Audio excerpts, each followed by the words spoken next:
Yani Harepa dengan NPM 1902090221.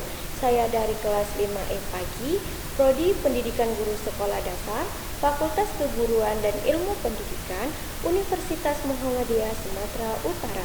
Di sini saya akan menguji validitas dan reliabilitas dengan menggunakan SPSS terhadap laporan penelitian saya yang berjudul Pengaruh Media Pembelajaran melalui aplikasi YouTube terhadap minat menulis dan membaca siswa kelas 1 SD Negeri 132409 Kota Tanjung Balai. Nah, di sini saya menggunakan instrumen penilaian dengan menggunakan angket.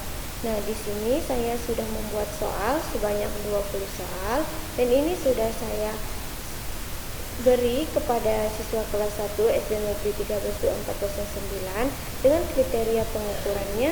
Jika memilih alternatif setuju atau S, maka diberi skor 3.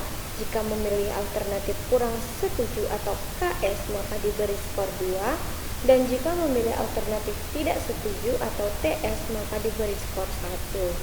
Nah, langsung saja.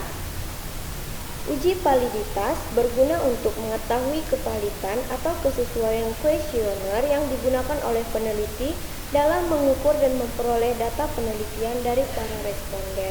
Nah, seperti yang saya perlihatkan ini adalah tabulasi skala agresivitas. Nah, ini adalah jumlah respondennya sebanyak 20 orang. Dan ini adalah jumlah soalnya sebanyak 20 soal. Nah, langkah pertama kita copy hasilnya semuanya kecuali nama responden tadi, dan kita copy aja sampai semua, sampai total, kemudian copy. Kemudian kita langsung saja kita masukkan ke SPSS. Di nomor 1 itu kita pastekan. Nah, jika sudah maka tampilannya seperti ini.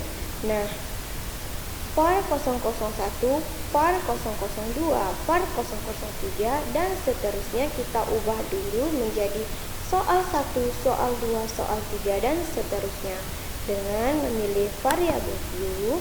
Kemudian langsung saja kita ubah.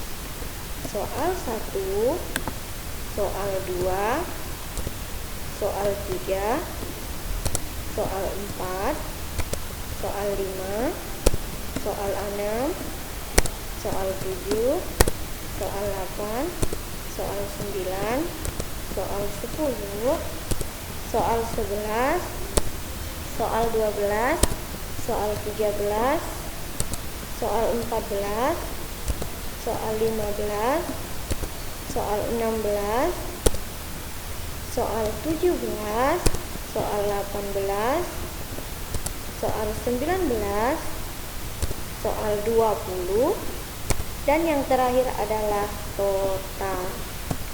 Nah, jika sudah seperti ini, kita kembali ke data view, kemudian kita pilih analysis, kemudian kita pilih correlate, kemudian bivariate. Nah, jika kayak gini maka kita copy, kita blok semuanya, kita blok aja dengan menggunakan kita akan pindahkan ke semuanya menjadi ke variabel ini dengan menggunakan CTRL-A. Nah, kita pindahkan aja ke sampingnya. Nah, kemudian pastikan correlation yaitu person, kemudian kita oke kan.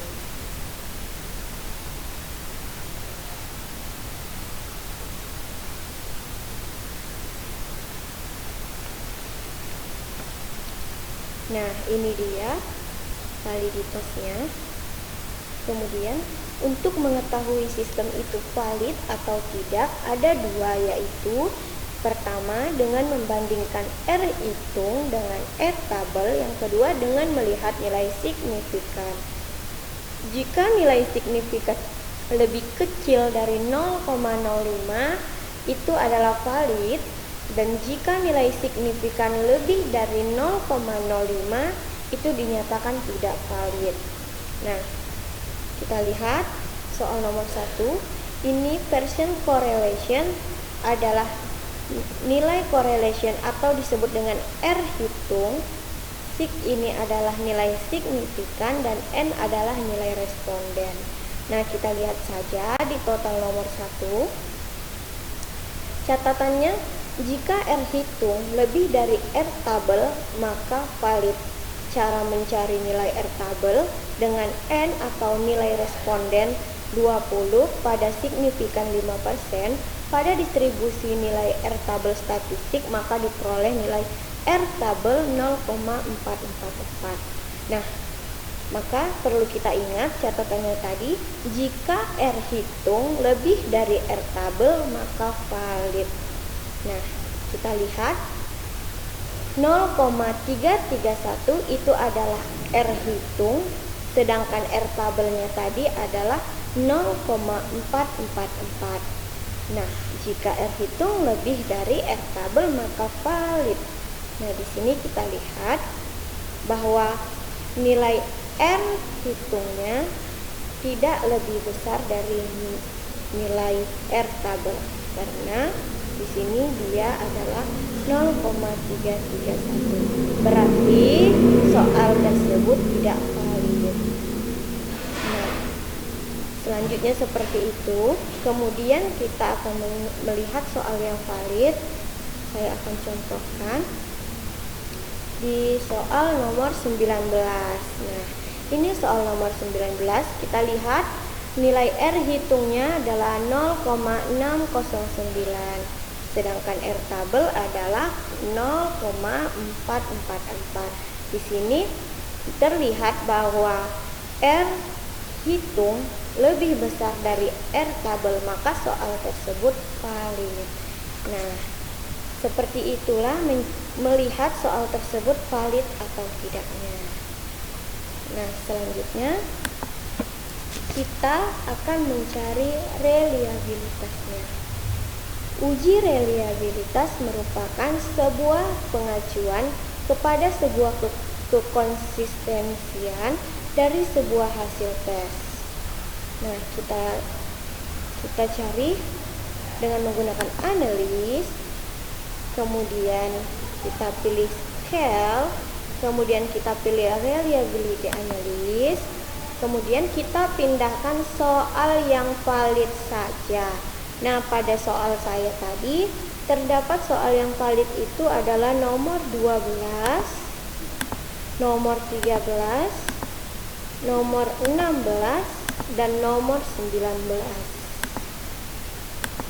Nah, jika sudah kita pastikan bahwa modelnya itu adalah alpha, kemudian kita pilih statistik, kemudian kita checklist scale if item delete, kemudian continue, kemudian kita oke kan.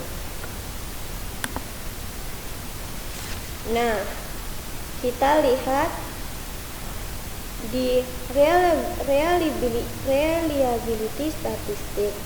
Menurut Wiranata Sujarweni 2014, kuesioner dikatakan reliable jika nilai Cronbach alpha lebih dari 0,6. Kita lihat bahwa di sini Cronbach alphanya itu adalah 0,808 dan end of item ini adalah jumlah atau pernyataan kita sebanyak 4. Nah, di sini dikatakan Wiranata Sujarweni reliable jika Cronbach alphanya lebih dari 0,6, bahwa di sini di punya saya itu ada 0,8. Nah, berarti otomatis item saya dikatakan variabel. Baiklah, hanya di sini yang dapat saya sampaikan. Lebih dan kurangnya saya mohon maaf. Wallahul muwaffiq ila aqwamit thoriq. Wassalamualaikum warahmatullahi wabarakatuh.